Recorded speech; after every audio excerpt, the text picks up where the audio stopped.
नमस्ते, कैसे हैं आप सब लोग? ब्यूटीफुल सक्सेस स्टोरी लेकर के आई हूँ। ये होओपोनोपोनो प्रेयर की सेल्फ हीलिंग की सक्सेस स्टोरी है और सेल्फ लव इन्होंने किया। इनके रिश्ता अपने आप ही ठीक हो गया है। इन्होंने कुछ भी नहीं किया अपने रिश्ते के लिए।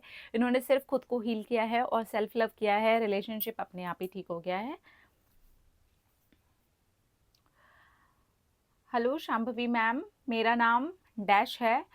आई don't want to share my name. Please share my success story only.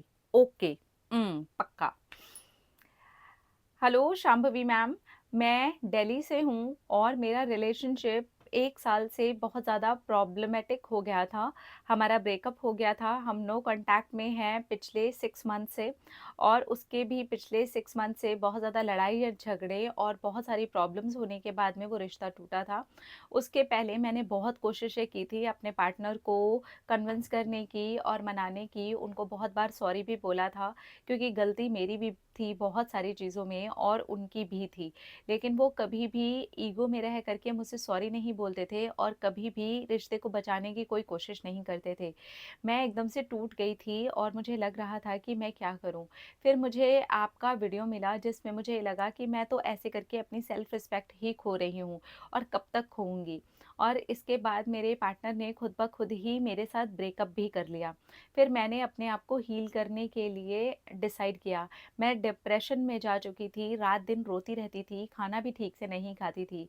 बस यही इंतज़ार में रहती थी कि कब मेरे पास कॉल आएगा और कब वो मैसेज करेंगे और कब हम दोनों का रिश्ता वापस से ठीक हो जाएगा। लेकिन आपके होओपोनोपोनो प्रेयर के वीडियो ने मेरे अंदर एक जान सी जगा दी। मुझे लगा कि अगर मैं ही ठीक नहीं हूँ, तो उस रिश्ते के आने के बाद, उस इंसान के कॉल आने के बाद या मैसेज आने के बाद भी मैं क्या ही कर लूँगी। जब मैं ही खुश नहीं हूँ, तो उसके आने के बाद भी मैं उस रिलेशनशिप को कभी एन्जॉय नहीं कर पाऊँगी। ये बात जैसे कि मेरे माइंड में एकदम घर से कर गई। तो मैंने सोचा कि अब मैं सिर्फ़ अपना ख़्याल रखूँगी। अगर नो कॉन्टैक्ट है, तो मेरे पार्टनर को भी तो ख़्याल आना चाहिए। उसने भी तो कभी प्यार किया होगा। उसने तो इस रिश्ते को बचाने की कभी कोशिश ही नहीं की। मैं ही हमेशा हाथ-पैर मारती रही, छटपटाती रही। लेकिन इस बार मैं रुक चुकी थी। अब मैंने डिसाइड कर लिया था नहीं, अब बिल्कुल भी नहीं। चाहे ये रिश्ता बने या ना बने, सामने वाला आए या ना आए, मगर मुझे खुद को ठीक करना है। मैंने अपने लिए दिन में 3-3 बार होओपोनोपोनो प्रेयर की है, अपने आप को डिप्रेशन में से निकाला है।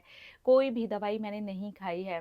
मेरे डिप्रेशन की कंडीशन ऐसी हो चुकी थी जहाँ पर मुझे लग रहा था कि अब मुझे मेडिकेशंस की ज़रूरत पड़ेगी, लेकिन मैंने नहीं लिया। मैंने बस मेडिटेशन किया, अपने आप को रिलैक्स किया और सेल्फ लव करना शुरू किया। आपका वीडियो सेल्फ लव वाला बहुत ही प्यारा लगा मुझे।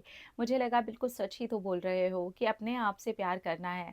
तो मैंने अपनी मेंटल हेल्थ का ख़्याल रखना शुरू किया, अपने खाने-पीने का ख़्याल शुरू कर दिया, जिम जॉइन कर लिया, एक्सरसाइज़ करने लग गई और धीरे-धीरे करके मेरे अंदर एक बदलाव आने लगा। मुझे स्ट्रॉन्ग सा महसूस होने लगा। मैंने अपने फ्रेंड सर्कल में भी उसकी बातें करनी अब पूरी तरह से बंद कर दी। मैंने अपनी एक नई सी ही दुनिया बना ली। अपने काम के ऊपर मैंने ज़्यादा फ़ोकस किया। अपने ऑफ़िस में मैं ज़्यादा अब पूरा फ़ोकस करके काम करने लगी और इस चीज़ से मुझे ये पता चला कि मैं काम भी बहुत अच्छा करती हूँ। इस रिलेशनशिप में रहते-रहते इतना ज़्यादा डिप्रेस होते-होते मैंने हर चीज़ को ही ख़राब कर लिया था।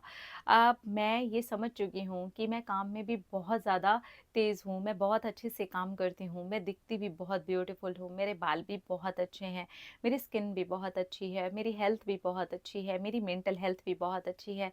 मैं यहाँ तक पहुँची ही थी, जहाँ मैंने अपने आप को ऐसे एन्जॉय करना और ऐसे फ़ील करना शुरू कर दिया था। अब वो इंसान 1 सेकंड के लिए भी मेरे दिमाग में नहीं आता था और फिर हुआ मैजिक। मैंने कोई मैनिफेस्ट नहीं किया। उस इंसान ने ही मुझे कॉल और मैसेज करने शुरू किए। मुझे बोलना शुरू कर दिया कि मैं तुमसे बहुत प्यार करता हूँ, मैं नहीं रह पा रहा हूँ, मुझसे बहुत बड़ी गलती हुई है। ये पहली बार हुआ है रिलेशनशिप में कि उस इंसान ने कभी सॉरी बोला है, अपनी हर एक गलती मानी है। मेरा भी मन पिघल गया क्योंकि मैंने इस इंसान से सचमुच में बहुत ज़्यादा प्यार किया है और उस इंसान ने झुक करके मुझसे बात की है। मेरी मम्मी से भी बात की, मेरे पापा से भी बात की, मेरे भैया से भी बात की, मुझे मनाने के लिए वो इंसान जिस लेवल तक भी जा सका, वो गया। ये हीलिंग का असर होता है, मुझे लाइफ़ में पहली बार पता चला है। ये सेल्फ लव का असर होता है, मुझे सच में लाइफ़ में सबसे पहली बार आपके थ्रू पता चला है। आपने मेरी ज़िंदगी बदल दी है। आज मुझे अपनी सेल्फ रिस्पेक्ट का पता चल चुका है और अपनी एनर्जी को कैसे उठा के रखना है, ये भी पता चल चुका है। Thank you so much Shambhavi ma'am. आपको जितना भी थैंक यू बोलूँ उतना कम होगा। महादेव हमेशा आप पर अपनी कृपा बनाए रखें। Oh! Thank you. Thank you so much. हर हर महादेव। हाँ जी, तो इन्होंने कोई मैनिफेस्टेशन मेथड नहीं किया, अपने पार्टनर के लिए कोई ऐसा मेथड नहीं किया कि उनके लिए वो कुछ करे जा रहे हैं, ना, कुछ भी नहीं किया। जो कुछ भी किया सिर्फ़ अपने लिए किया, अपने आप को हील किया और अपने आप को सेल्फ लव से भर दिया। ये एनर्जी इतनी ऊपर उठती है ना कि दूसरे की एनर्जी को बहुत आसानी से अट्रैक्ट कर लेती है और ये इतने डिटैच हो चुके थे, इनका खुद का ये लिखा हुआ है कि 1 सेकंड के लिए भी उस इंसान का थॉट ही नहीं आया। देखिए, ज़रूरी नहीं है कि ऐसा सबके साथ हो। थॉट आ रहा है लेकिन आप ईज़ी हो, थॉट आ रहा है लेकिन आपको कोई ख़ास फ़र्क नहीं पड़ रहा, तब समझ जाइए कि आपकी जो जर्नी है बहुत स्मूथ जा रही है और आगे जा कर के आपको ज़रूर सक्सेस मिलेगी। अपना-अपना रखिए ख़्याल, अपने आप से कीजिए ढेर सारा प्यार ताकि वो अट्रैक्ट करें ढेर सारा प्यार। I love you all. Tata.